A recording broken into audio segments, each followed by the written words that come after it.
የሚያኖረን እግዚአብሔር ነው። ገንዘባችን አይደለም ያኖረን፣ ደሞዛችን አይደለም ያኖረን፣ ሰዎች አይደለም ያኖሩን። የሚያኖረን የድንግል ልጅ አማኑኤል ነው። ክብር ምስጋና ለስሙ ይሁን። ስላልተመለሰ ጸሎት፣ ስለዘገየ ተስፋ፣ እግዚአብሔር የረሳን የመሰለን ሰዎች እንደ ጌዲዮን እግዚአብሔር ትቶናል፣ እግዚአብሔር ረስቶናል እያልን ያለን ሰዎች ባካችሁ ከልባችን ውስጥ የመረሳት ስሜት እናውጣ። ማንንም እግዚአብሔር አይተውም፣ ማንንም አይረሳም። እግዚአብሔር ከኛ ጋር ስለሆነ እኮ ነው ወጥመዱን እየበጣጠሰ ጉድጓዱን እየደፈነ የተበጠበጠውን መርዝ እያከሸፈ ምክራቸውን እያጠፋ እዚህ የደረስነው እኮ እግዚአብሔር ከኛ ጋር ስለሆነ ነው። እናንተ ጭንቀን ያየነው በሕይወታችን ውስጥ ጠላት ስለሌለብን ሳይሆን እግዚአብሔር ከኛ ጋር ስለሆነ ነው። ወላጆች እንደሌላቸው ልጆች አልተዋችሁም ነው።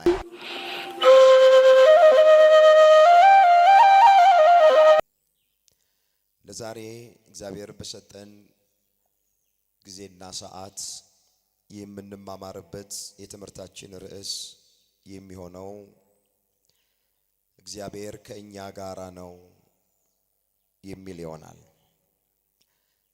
ይህንን በርዕስነት ያነሳነውን የመጽሐፍ ቅዱስ ሐሳብ ያነሳነው በመጽሐፈ መሳፍንት ምዕራፍ 6 ቁጥር 12 ላይ ነው። እስኪ አንድ ጊዜ ወደ ኋላ መለስ ብለን በርዕስነት ያነሳነው ሐሳብ የተነገረበት ምክንያት ምን እንደሆነ መረዳት ይቻለን ዘንድ በአጭሩ አንድ ታሪክ እንመልከት። ወገኖቼ የእስራኤል ትልቁ ችግራቸው የመከራ ጊዜ ወይም የችግር ጊዜ የእግዚአብሔር ሰዎች ናቸው። ሲራቡ እግዚአብሔርን ይፈልጉታል። መና ወርዶ ሲመግባቸው ተራራ ራስጌ ሄደው መስዋዕትን ይሰዋሉ። ሲጠሙ እግዚአብሔርን ይፈልጉታል። ውሃ አጠጥቶ ሲያረካቸው ጣዖት ስር ይገኛሉ። ጠላት ዙሪያቸውን ከቦ ሲያስጨንቃቸው እግዚአብሔርን ይጠሩታል። ከጠላት እጅ ሲያድናቸው ነፃ ሲያወጣቸው ደግሞ ለእግዚአብሔር ጀርባቸውን ይሰጡታል። የእስራኤላውያን ትልቁ ችግራቸው የመከራ ጊዜ የእግዚአብሔር ሰዎች ናቸው። የችግር ጊዜ እግዚአብሔር ሰዎች ናቸው። ሲሳካላቸው ሲመቻቸው ደግሞ በምቹ ጊዜ ደግሞ እግዚአብሔርን ትተው ጣዖት የሚያመልኩ ናቸው እስራኤል ማለት። በዚህ ምክንያት እንመለስ ወደ ተነሳንበት ሐሳብ። እግዚአብሔር አዘነ፣ እግዚአብሔር ተቆጣ። ሚዲያም ለሚባል ሕዝብ ለ7 ዓመት አሳልፎ ሰጣቸው። ዘር ይዘራሉ፣ ወይን ይተክላሉ፣ ከብቶችን ያረባሉ። የዘሩት ዘር ሲበቅል ጠላቶቻቸው መተው ይወስዱባቸዋል። ሲዘሩ ሚዲያማውያን ዝም ይሏቸውና ዘሩ ሲበቅል መተው ይወስዱባቸዋል። ከብቶቹ ሲራቡ ጠላቶቻቸው መተው ይነጥቋቸዋል። ወጥተው ወርደው ላባቸውን አፍሰው ወዛቸውን አንጠፍጥፈው በደከሙበት ነገር እስራኤል መጠቀም አልቻሉም ይላል መጽሐፍ። በምን ምክንያት? ለእግዚአብሔር አልመች ስላሉ ነዋ። ለእግዚአብሔር አልታዘዝም ስላሉ ነዋ። አባቶቻችን ምን ይላሉ? እግዚአብሔር ሲቆጣ በትር አይቆርጥም ይላል።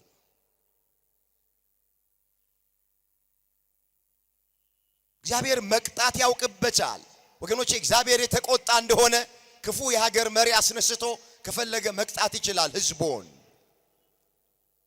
እግዚአብሔር ሲቆጣ ክፉ የሃይማኖት አባት አስነስቶ ምእመናኑን መቅጣት ይችላል እግዚአብሔር ሲቆጣ አንዳንድ ጊዜ ባልን በሚስት ላይ ሊያስነሳ ይችላል። ሚስትን በባል ላይ ሊያስነሳ ይችላል። ልጆችን በወላጆች ላይ ያስነሳል።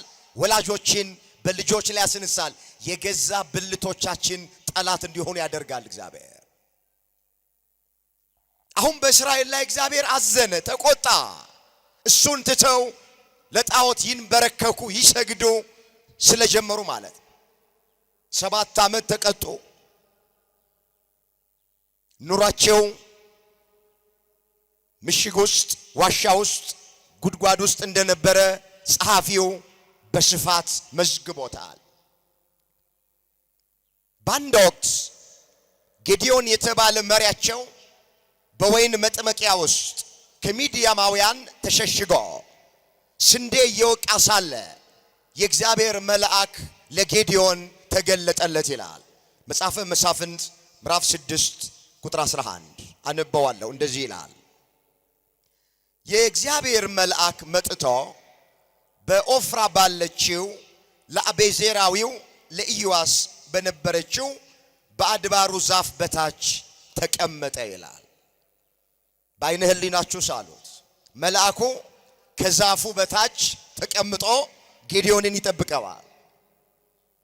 እንዲህም አለው የእግዚአብሔር መልአክ፣ አንተ ጽኑ ኃያል ሰው፣ እግዚአብሔር ካንተ ጋራ ነው አለው። ይህን ጊዜ ምን አለ ጌዲዮን? ጌታዬ ሆይ አለ። ይነጋገረው የነበረውን መልአክ ጌታዬ ሆይ አለው። እግዚአብሔር ከኛ ጋራ ከሆነ ይህ ሁሉ ነገር ለምን ደረሰብን?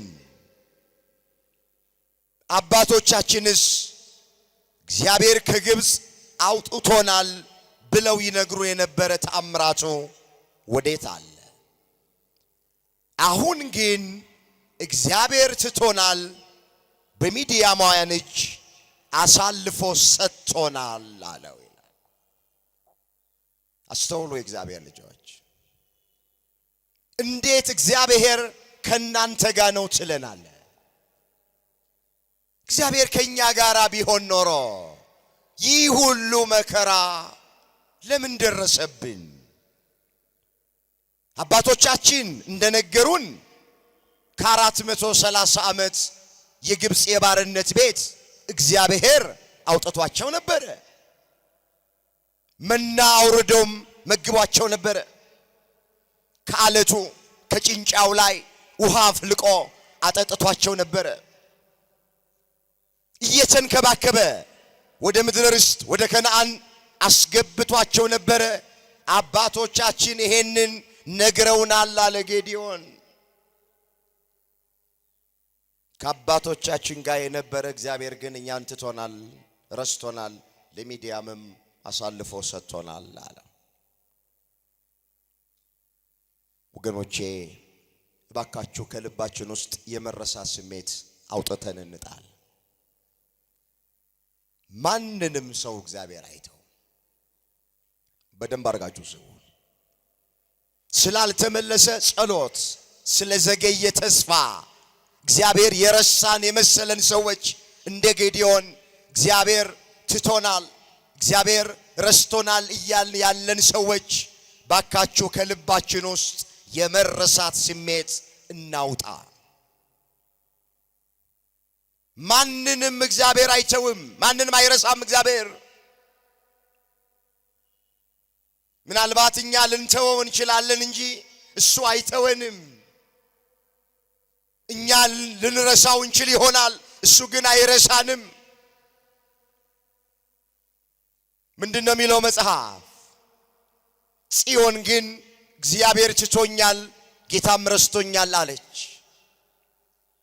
በውኑ ሴት የወለደችውን ልጅ እስከማትራራ ድረስ ትረሳለችን? ምናልባት እሷ ልትረሳ ትችላለች። እኔ ግን አለ እግዚአብሔር ለዘላለም አረሳሽም፣ እነሆ በእጄ መዳፍ ቀርጬሻለሁ አለ።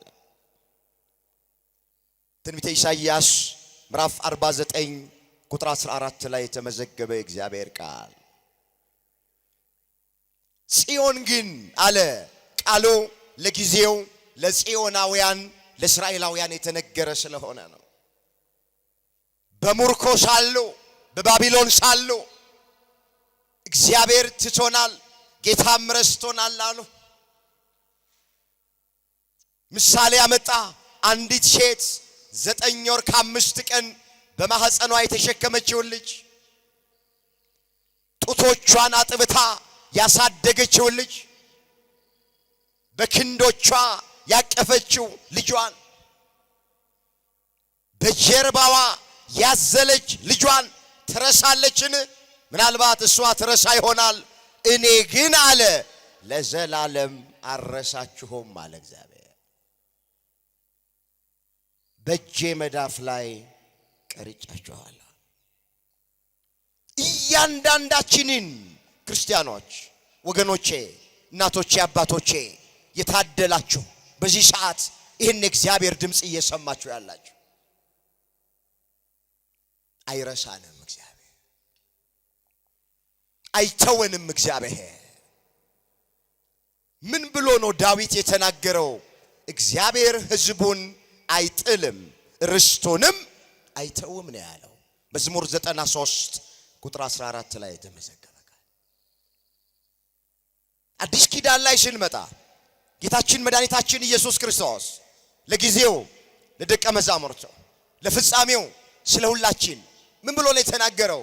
ወላጆች እንደሌላቸው ልጆች አልተዋችሁም ነው ያለው። እዛ የዮሐንስ ወንጌል ምዕራፍ 14 ቁጥር 15 18 ላይ የተመዘገበ ቃል። የዮሐንስ ወንጌል ምዕራፍ 14 ቁጥር 18 ወላጆች እንደሌላቸው ልጆች አልተዋችሁም ነው ያለው። ስለዚህ ጸሎታችን ያልተመለሰ ቶሎ መልስ ካላገኘ የልባችን መሻት ያልተፈጸመልን እያለቀስን በሆነ ጉዳይ ላይ እንባችን ያልታበሰልን ሰዎች ምናልባት ካለን እግዚአብሔር ረስቶን ትቶን ሳይሆን ስራ የሚሰራበት የራሱ ጊዜ ስላለው ነው። ለምን መጽሐፍ ምን ይላል? ለሁሉም ጊዜ አለው። መጽሐፈ መክብብ ምዕራፍ 3 ቁጥር 1 ላይ ለሁሉም ጊዜ አለው። ለመወለድ ጊዜ አለው፣ ለመሞት ጊዜ አለው፣ ለማዘን ጊዜ አለው፣ ለመደሰት ጊዜ አለው፣ ለመሳቅ ጊዜ አለው፣ ለማልቀስ ጊዜ አለው። ወገኖቼ በህይወታችን ለሁሉም ጊዜ አለው። እግዚአብሔር ስለተወን ስለረሳን ሳይሆን ጸሎታችን መልስ ሳያመጣ የዘገየው እንቆቅልሻችን ያልተፈታው ታሪካችን ያልተቀየረው እንባችን ያልታበሰው የልባችን መሻት ያልተፈጸመው እግዚአብሔር ስራ የሚሰራበት የራሱ ጊዜ ስላለው ነው። ወገኖቼ እግዚአብሔር ከሰዓት የሚሰራውን ጠዋት አይሰራው፣ በሳምንት የሚሰራውን በእለት አይሰራው፣ በወር የሚሰራውን በሳምንት አይሰራውም፣ ወይም በመንፈቅ የሚሰራውን በወር አይሰራውም። ለእግዚአብሔር የሥራ ጊዜ አለው ተብሎ ተመዝግቧል። እንመለስ።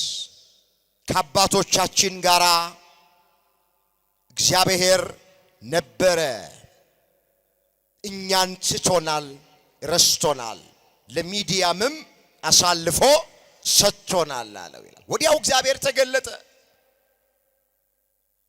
በዚህ በጉልበት ሂድ እስራኤልን ከሚዲያም እጅ አድን፣ እነሆ እኔ ልኬሃለሁ አለው።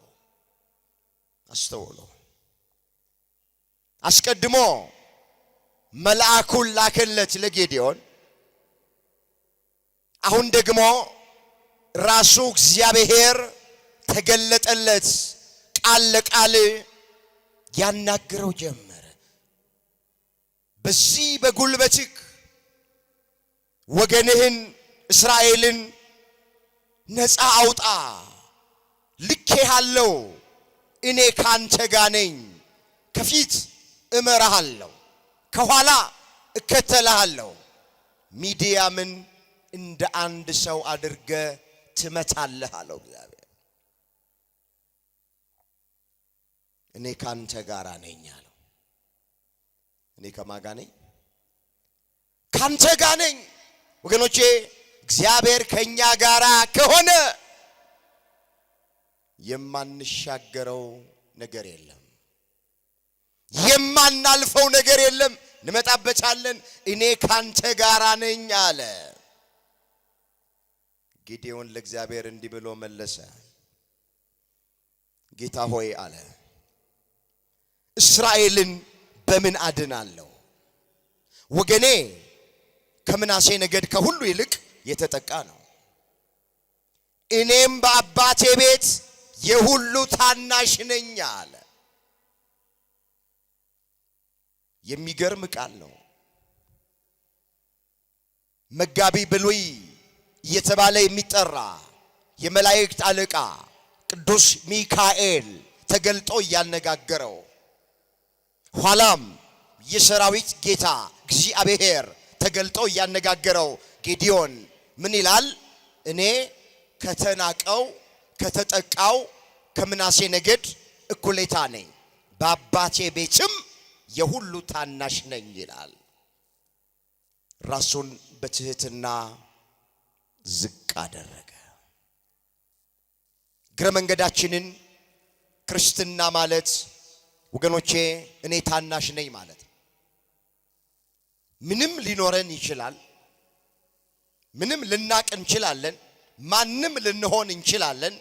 ክርስትና ማለት እኔ ታናሽ ነኝ ማለት ራስን ዝቅ ማድረግ ነው። ባለን ነገር አለመታበይ ነው፣ አለመኩራት ነው፣ አለመመጻደቅ ነው። ትህትና ማለት ይሄ ነው። መጽሐፍ እንደሚናገር ሁሉን ባደረጋችሁ ጊዜ የማንጠቅም ባሪያዎች ነን በሉ። ልናደርግ የሚገባንን ባንተ ፍቃድ አድርገናል በሉ። ይሄ ነው የተጻፈው መጽሐፍ ላይ። እስኪ ተመልከቱት። ወንጌላዊው ቅዱስ ሉቃስ የተናገረው ቃል ነው። እንዲህ ነው የሚለው የሉቃስ ወንጌል ምዕራፍ 17 ቁጥር 10 ላይ እንዲሁ እናንተ ደግሞ የታዘዛችሁትን ሁሉ ባደረጋችሁ ጊዜ፣ አድርጉ የተባልነውን ባደረግን ጊዜ፣ የታዘዛችሁትን ሁሉ ባደረጋችሁ ጊዜ፣ ጾሙ ተብለናል፣ በጾምን ጊዜ፣ ጸልዩ ተብለናል፣ በጸለይን ጊዜ፣ መጽውቱ ተብለናል፣ ብንመጸውት፣ ለድሃ ቸርነት አድርጉ ተብለናል፣ ለድሃ ቸርነት ባደረግን ጊዜ፣ ሂዱበት፣ የታዘዛችሁትን ሁሉ ባደረጋችሁ ጊዜ የማንጠቅም ባሪያዎች ነን፣ ልናደርግ የሚገባንን አድርገናል በሉ። ምንም የሚያስመካ ነገር የለም፣ ምንም ያስታብይ ነገር የለም። እዚህ ጋር ብሉይን ከአዲሱ ያመሳጠርን ጥሩ አድርገን ብንሰብክ ብናስተምር የታዘዝነውን ያደረግነው። ወንጌል ባልሰብክ ወዮልኝ ይህ ነገር ግድ ደርሶብኛል ያለው ቅዱስ ጳውሎስ ሰባኪ ብንሆን፣ ዘማሪ ብንሆን፣ ዲያቆን ብንሆን፣ ጥሩ አድርገን ብንቀድስ፣ ጥሩ አድርገን ብንዘምር፣ ጥሩ አድርገን ከበሮ ብንመታ፣ ወገኖቼ ሂዱበት እናንተ ምንም እንሁን ብቻ የሁሉን ባደረግን ጊዜ የማንጠቅም ባሪያዎች ነን እንድንል አምላካችን እግዚአብሔር ሁላችንንም ይርዳል። ጌዴዎን እንመለስ ወደ ቀደመ ነገራችን። በአባቴ ቤት የሁሉም ታናሽ ነኝ አለ። ወገኖቼ እግዚአብሔር ሁልጊዜ ስራ የሚሰራባቸው ራሳቸውን በትህትና ዝቅ በሚሉት ላይ አድሮ ነው ስራ የሚሰራ። ከኔ በላይ ማን አለ ከሚሉት ጋር እግዚአብሔር የለም። በደም አድርጋችሁ ስሙ። ባላቸው ገንዘብ ይሁን ዕውቀት ይሁን ስልጣን ይሁን ከሚመኩት ጋራ እግዚአብሔር አይሰራ።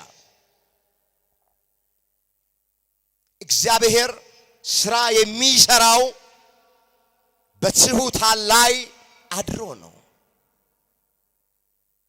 መጽሐፍ እንደዚህ ይላል፣ ወደዚህ ወደ ትሑት መንፈሱም ወደ ተሰበረ በቃሌም ወደሚንቀጠቀጠው ሰው ይመለከታለሁ ነው የሚለው። በቃ አስተውሉት ቃሉ።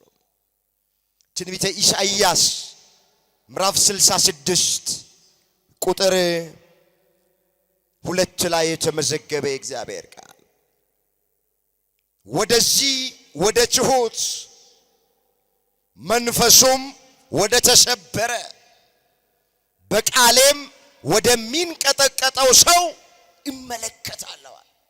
እባካችሁ እግዚአብሔር እንዲመለከተን ከፈለግን፣ እግዚአብሔር እንዲያየን ከፈለግን መንፈሳችን የተሰበረ ይሆን። ራሳችንን በትህትና ዝቅ እናድርግ። ምንም ነገር ቢኖረን ባለን ነገር አንታበይ፣ አንመጻደቅ፣ አንመካ፣ አንኩራራ። ምንድነው የሚለው መጽሐፍ? ጠቢብ በጥበቡ ባለጠጋም በብልጥግናው ኃያልም በኃይሉ አይመካ፣ የሚመካ ቢኖር በእግዚአብሔር ይመካ። ትንቢተ ኤርምያስ ምዕራፍ 9 ቁጥር 23 ላይ የተመዘገበ የእግዚአብሔር ቃል በአባቴ ቤት የሁሉም ታናሽ ነኝ ብሎ አለ። እስራኤልን ነፃ እንዲያወጣ ሲልከው ማለት አይ እኔ ካንተ ጋር እሆናለሁ አለ። ብዛታቸው እንደ ሰማይ ከዋክብት እንደ ምድር አሸዋ ቢሆንም ሚዲያማውያን እንደ አንድ ሰው አድርገህ ነው የምትመታው አለው። ከፊት እመራሃለሁ፣ ከኋላ እከተልሃል፣ እኔ ካንተ ጋር ነኝ አለው። ያደፋፍረው ጀመረ። እሺ አለ። አንተ ከኔ ጋር እንደሆንክ እርግጠኛ እሆን ዘንድ ምልክት አሳየኝ ብሎ አምላኩ እግዚአብሔርን ጌዴዎን ጠየቀ። 3 ምልክቶችን አሳይቶታል። አንዱን ብቻ ለአብነት ያለው ጸምር ልዘርጋ አለ። ከሰማይ ጠል ይውረድ አለ። መሬቱን ሳይነካ በጸምሯ ላይ ብቻ ይረፍ። ይሄን ያደረክ እንደሆነ ከኔ ጋር እንደሆንክ አምናለሁ፣ ወገኔንም ከሚዲያም እጄ ነፃ አወጣለሁ አለ። ጸምሩን ዘርግቶ ወደ ቤቱ ገባ። ጧት ነጋ አልነጋ ብሎ መጣ። ዙሪያው ደረቅ ነበረ። ጸምሯን አንስቶ ሲጨምቃት ጠሉ ተንጠባጠበ ይላል። እግዚአብሔር ተገለጠ። ካንተ ጋር እንደሆንኩ አመንክ አለው። ሌላ አንድ ምልክት ጨምርልኝ አለ። ምን ላሳይህ አለው። አሁን ደግሞ ከሰማይ የሚወልደው ጠል ጸምሯን ሳይነካ መሬቱን ብቻ ያረስርስ። ይሄን ካደረክ ከኔ ጋራ እንዳለህ አውቃለሁ፣ ወገኔ ሄጄን እስራኤልን ነፃ አወጣለሁ አለ። ጸምሩን ዘርግቶ ጌዴዎን ወደ ቤቱ ሄደ። ጧት መጣ። ዙሪያው በጠሉ ረስርሶ ነበረ። ጸምሯን ሲያያት ደረቅ ነበረች ይላል። እግዚአብሔር ተገለጠ። አሁንም ካንተ ጋር እንደሆንኩ አመንክ አለው። አመነ። አሁን ወገኑን ነፃ ለማውጣት ተነሳ። እግረ መንገዳችንን ቅዳሴ ማርያም ስናስቀድስ አዎ አባ ሕርያቆስ በቅዳሴ ማርያም ድርሰቱ ላይ እመቤታችን ቅድስት ድንግል ማርያምን በብዙ ነገር ይመስላታል። የአብርሃም እንግድነት፣ የይስሐቅ መዓዛ፣ የያዕቆብ መሰላል አንቺ ነሽ ይልና የጌዴዎን ጸምር ይላታል እመቤታችንን። ለምንድን ነው እመቤታችን በጌዴዎን ጸምር የተመሰለችው? እሱን እግረ መንገድ ፈተን እንሄዳለን። ጸምሩ የእመቤታችን ምሳሌ ነው። ከሰማይ የወረደው ጠል የጌታችን ምሳሌ ነው። ጠሉ የወረደው ያረፈው በመጀመሪያ በጸምሯ ላይ ነው። ከሶስቱ ቅዱስ አንዱ ቅዱስ አካላዊ ቃል እግዚአብሔር ወልድ ኢየሱስ ክርስቶስ ከሰማይ ሰማያት ወርዶ በሌሎቹ ሴቶች ላይ አለማደሩ፣ ከሌሎች ሴቶች አለመወለዱ፣ በጸምር ከተመሰለች ከድንግል ማርያም ከስጋዋ ስጋ ከነፍሷ ነፍስ ነስቶ የመወለዱ ምሳሌ ነው። ሁለተኛ ጠል የዘርአ ብእሲ ምሳሌ ነው ይላሉ መተርጉማን። ጸምሩ የእመቤታችን ምሳሌ ነው። አሁንም ጠሉ ከሰማይ ወርዶ በጸምሯ ላይ አለማረፉ እመቤታችን ቅድስት ድንግል ማርያም ያለ ዘርአ ብእሲ ያለ ወንድ ፍቃድ በግብረ መንፈስ ቅዱስ ጌታችን ኢየሱስ ክርስቶስን የመውለዷ ምሳሌ ነው። ከሰማይ የወረደው ጠል ሁለተኛ መሬቱን ነው የነካው። ሌሎች ሴቶች ግን በዘር በሩካቤ በወንድ ፍቃድ የመውለዳቸው ምሳሌ ነው። ይሄንን አሳየው፣ ገለጸለት። ከኔ ጋር እንዳለህ አምናለሁ አለ። ታሪኩ እንደምናውቅ 32,000 ወታደር ይዞ ተነሳ። እግዚአብሔር ተገለጠ። ጌዲዮን የያዝከው ሰራዊት ብዙ ነው፣ ሰው በዝቷልና ቀንስ አለው። ወገኖቼ እግዚአብሔር ስራ መስራት የሚፈልገው በጣም በጥቂት ሰዎች ነው። መጽሐፈ መሳፍንት ምዕራፍ 7 ቁጥር 1 ላይ የተመዘገበ ቃል ሰው በዝቷል አለ። ይሄን ሁሉ ሰራዊት ይዘ ሚዲያምን ድል አድርገ ብትመጣ እግዚአብሔር ረድቶኝ ነው አትልም። እግዚአብሔር አግዞን ነው አትልም። ስለ ሰራዊታችን ብዛት ስለ ጦር ስልታችን ነው ብላችሁ ትኩራራላችሁ፣ ትመጻደቃላችሁ። ስለዚህ ሰው በዝቷልና ሰው ቀንስ አለው እግዚአብሔር። ታውቃላችሁ 12ቱ ሐዋርያት ናቸው ዞረው አልጫውን ዓለም ጨው ሆኖ ያጣፈጡት። ምን ብዬ ልቀንስ አለ። ታሪኩ እንደምናውቅ የፈራ የደነገጠ ሰው ካለ ከገለዓድ ተራራ ተነስቶ ወደ ቤቱ ይመለስ ብለ አዋጅ አውጅ አለው። ይሄን አዋጅ አወጀ።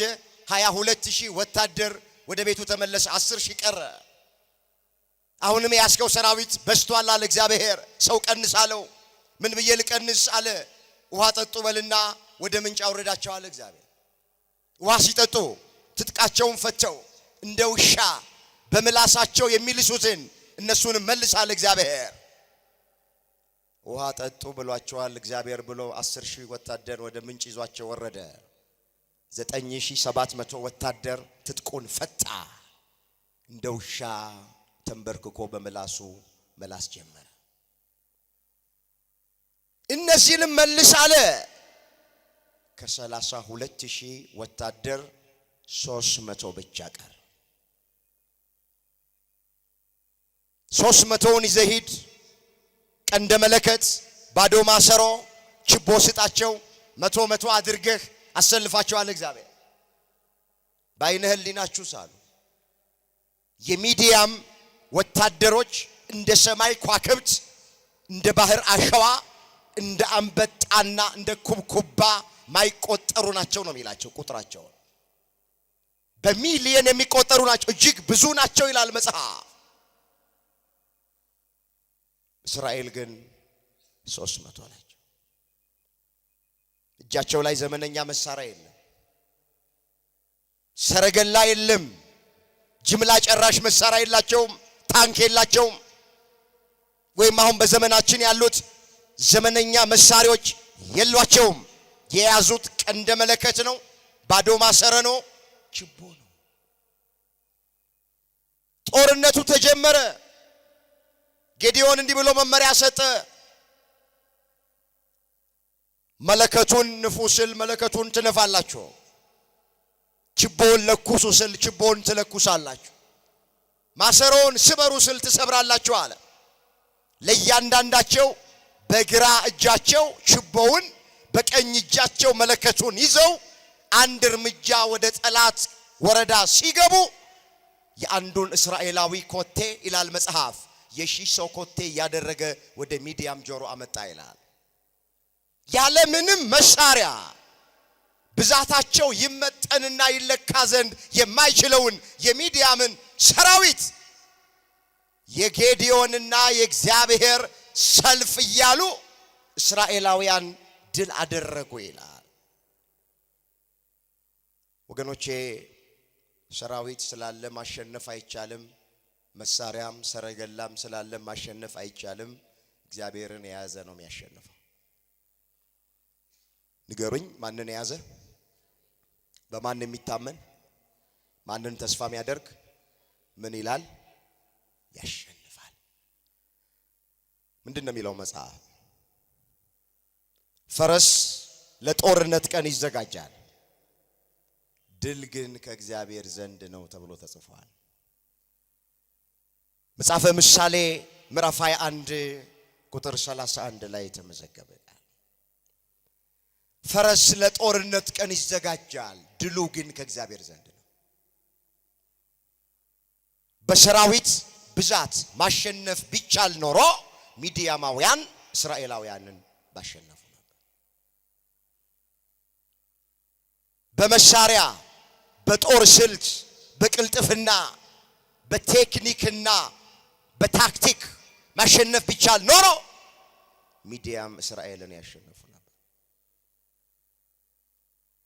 ግን አልቻሉም፣ አላሸነፉም። በሰረገላቸው ይመኩ የነበሩ ሚዲያማውያን፣ በሰራዊታቸው ይመኩ የነበሩ እስራኤላውያን ሚዲያማውያን ድል ተደረጉ። በእግዚአብሔር የተመኩ እግዚአብሔርን ተስፋ ያደረጉ እስራኤላውያን አሸነፉ።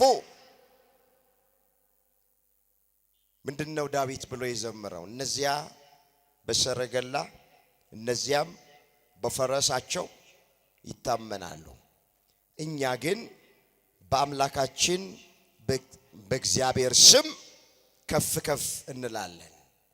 እነርሱ ተሰነካክለው ወደቁ፣ እኛ ግን ተነስተን ጸንተን ቆምን ነው የሚለው። መዝሙር 19 ቁጥር 7 ላይ ተመዘገበ ቃል። አስተውሉት ቃል መዝሙር 19 ቁጥር 7 እነዚያ በሰረገላ እነዚያም በፈረስ ይታመናሉ። ሚዲያማውያን በሰረገላቸው በፈረሳቸው በሰራዊታቸው ብዛት ይታመኑ ነበር። እሱ ነው።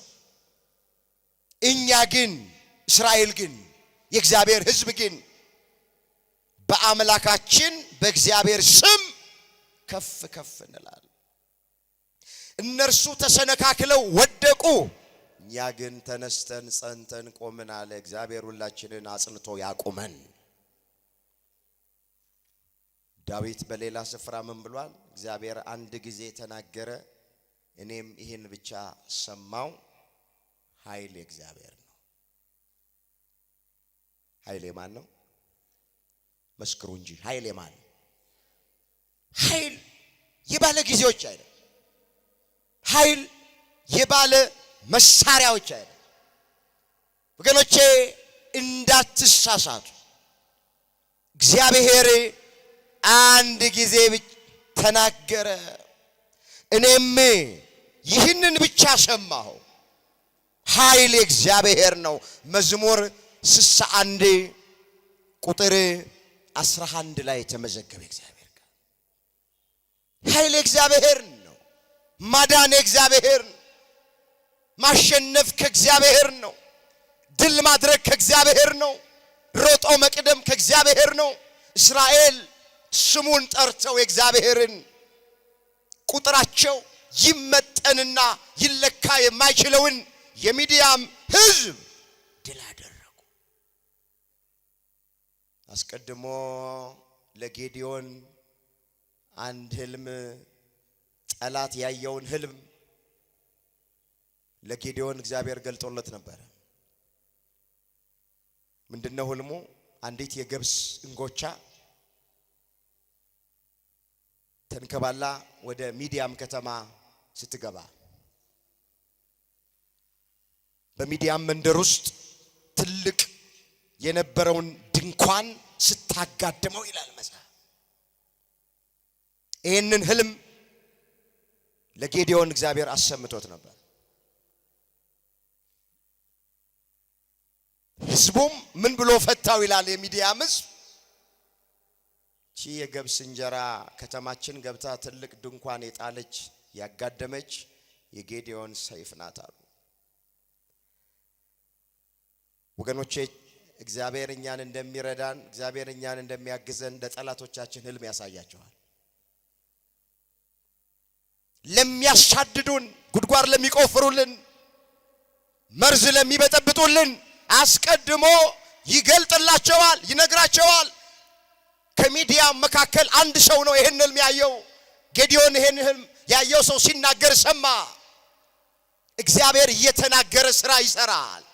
ጠላትን በህልም በራእይ እየተናገረ ስራ ይሰራል የኛ አምላክ።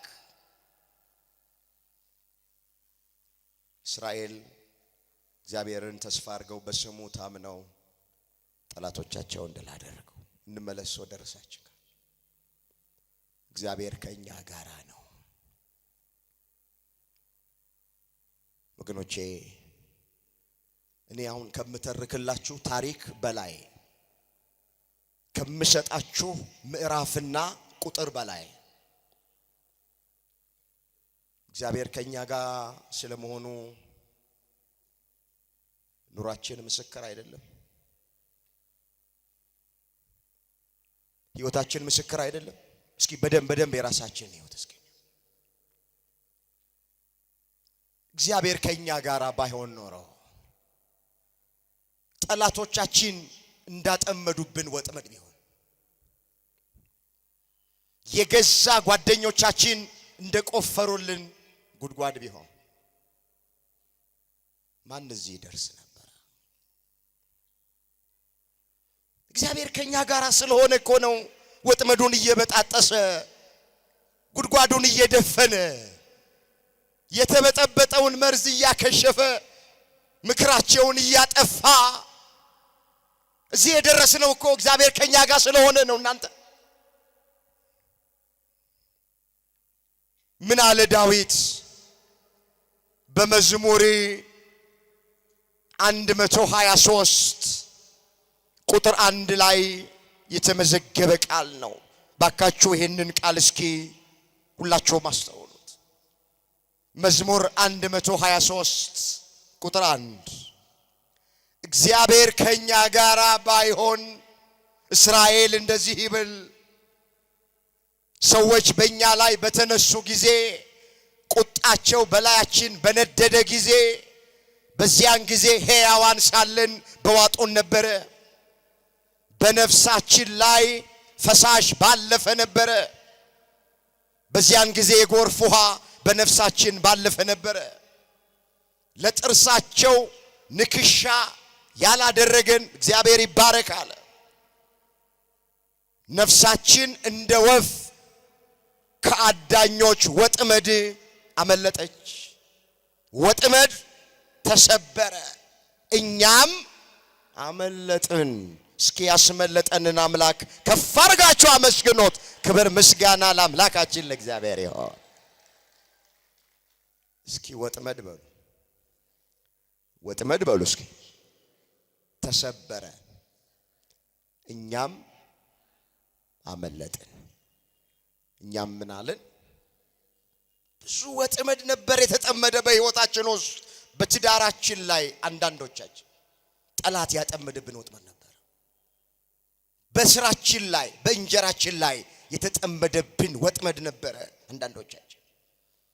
በአገልግሎታችን ላይ ጠላት ያጠመደብን ወጥመድ ነበረ። በልጆቻችን ላይ በጤናችን ላይ ሂዱበት እናንተ። የገዛ ባልንጀሮቻችን፣ የገዛ ጓደኞቻችን፣ የገዛ ወዳጆቻችን፣ ወንድሞቻችን፣ እናቶቻችን አጥምደውብን ነበር። ግን እግዚአብሔር ከኛ ጋር ስለሆነ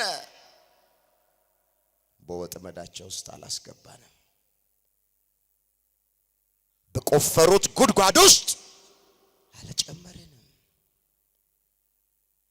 እግዚአብሔር ከኛ ጋር ስለሆነ የረዳን የጠበቀን የተንከባከበን የሰወረን ይኸው ጠላት እዚህ አይደርሱም ብሎ ሲለን እግዚአብሔር በሞገስ በጸጋ ጠብቆ እዚህ አድርሶናል። ድገሙና ይህንን አምላክ አመስግኑት፣ ከልባችሁ አመስግኑት።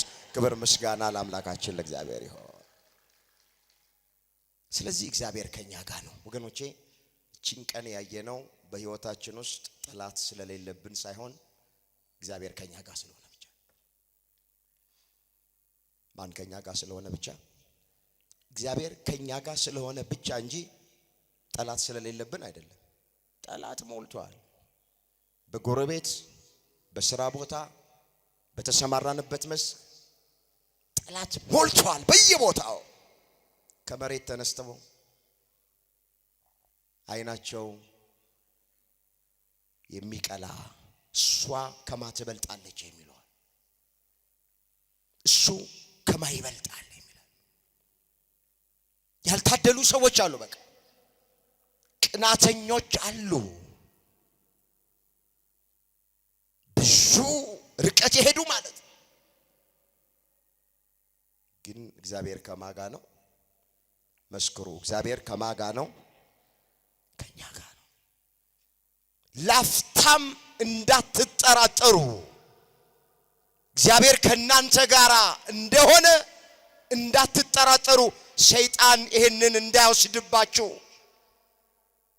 ሰው ሞተ የሚባለው እግዚአብሔር ከኔ ጋር አይደለም ብሎ ያለ ቀን ነው፣ ያመነ ቀን ነው። በቁሙ ሞተ የሚባለው ሰው እግዚአብሔር ተለይቶኛል፣ እግዚአብሔር ርቆኛል፣ እግዚአብሔር ከኔ ጋር አይደለም ካለ ሰው በቁሙ ሞቷል። ሰው ከኛ ጋር ነው። እሱ ከኛ ጋር ባይሆን አሁን ኑሮ ምን ያህል እንደተወደደ ታውቁታላችሁ። በልተን እኮ ማደር አንችልም ነበር እኮ። ዛሬ የገዛናቸው ነገር በንጋታው በጥፍ እየጨመሩብን ኑሮ እንደ ከብዶን እንደ ሰማይ ርቆን እግዚአብሔር ከኛ ጋር ባይሆን እንዴት መኖር እንችል ነበር? የሚያኖረን እግዚአብሔር ነው። ገንዘባችን አይደለም ያኖረን፣ ደሞዛችን አይደለም ያኖረን፣ ሰዎች አይደለም ያኖሩን። የሚያኖረን የድንግል ልጅ አማኑኤል ነው። ክብር ምስጋና ለስሙ ይሁን። እሱ ነው የሚያኖረን። እግዚአብሔር ከኛ ጋር ነው። ኦርቶዶክሳውያን ይሄ ድምጽ የሚሰማችሁ እግዚአብሔር ከኔ ጋር ነው በሉ። ስትወጡ፣ ስትገቡ፣ ስትቀመጡ፣ ስትነሱ እግዚአብሔር ከኔ ጋር ነው። በቃ የሚጠብቀን እሱ ነው። የሚታደገን እሱ ነው። የሚያኖረን እሱ፣ እዚህ ያደረሰን እሱ፣ ይቺን ቀን በእድሜያችን ላይ የጨመረልን እሱ ነው። እሱማ ቢርቀን ቢለየን ኖሮ የለንም ነበረ።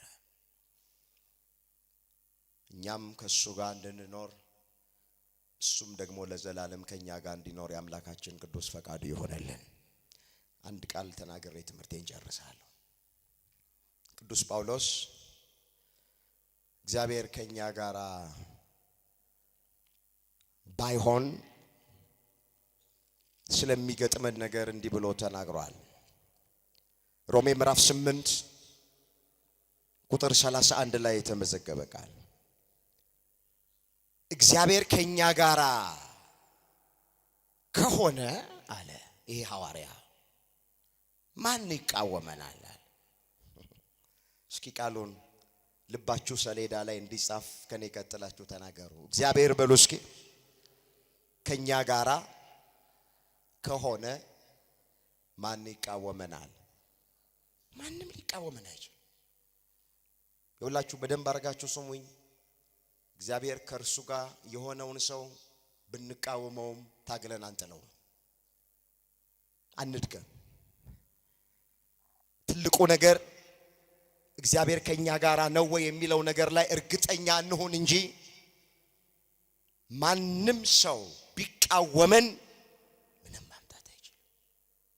እግዚአብሔር ቁልፉን ከሰጠን፣ እግዚአብሔር ከኛ ጋር ከሆነ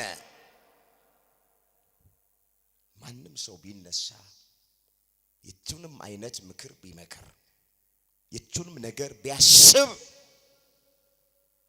እግዚአብሔር ያስመልጠናል። እግዚአብሔር ይጠብቀናል። እግዚአብሔር ይረዳናል። እግዚአብሔር ያግዘናል።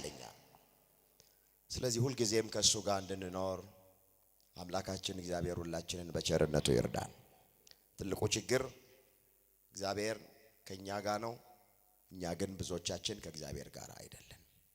መጽሐፍ እናንተ ከእግዚአብሔር ጋር ስትሆኑ እሱ ከናንተ ጋር ይሆናል፣ ብትፈልጉት ታገኙታላችሁ፣ ብትተውት ግን ይተዋችኋል ተብሎ ተጽፏል። እዛ ሁለተኛ ዜና መዋዕል ምዕራፍ 15 ቁጥር 2 ላይ የተመዘገበ የእግዚአብሔር ቃል።